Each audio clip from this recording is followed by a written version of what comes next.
Donc, si vous êtes dans une situation de stress ou dans une situation où vous sentez voilà, du stress à répétition, des choses qui sont difficiles, ça va vous questionner sur votre corps, comment est votre corps, comment il fonctionne.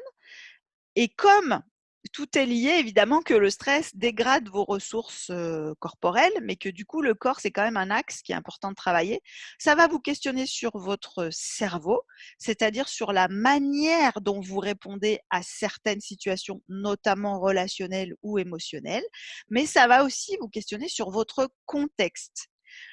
Et là, on va retrouver aussi des difficultés qui sont liées au stress, à la pression, par exemple financière, à la pression de l'image et à des choses comme ça, et au sens aussi qu'on peut donner à notre travail. Donc on voit que tout ça, ce sont différentes dimensions qu'il est nécessaire d'aborder pour pouvoir parler de régulation efficace du stress. Donc je vais y revenir à plusieurs reprises, et notamment quand on va parler de burn-out.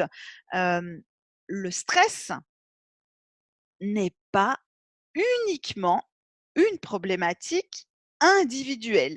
Réduire la gestion, la régulation du stress à une problématique individuelle, c'est tout à fait inefficace. Vous pouvez être peut-être qu'il y a des moines bouddhistes qui assistent à cette conférence, je ne sais pas, mais vous pouvez être champion du monde de méditation, de régulation de vos émotions, de tout ce que vous voulez. Si votre contexte vous bombarde, ça ne fonctionnera pas sur le long terme.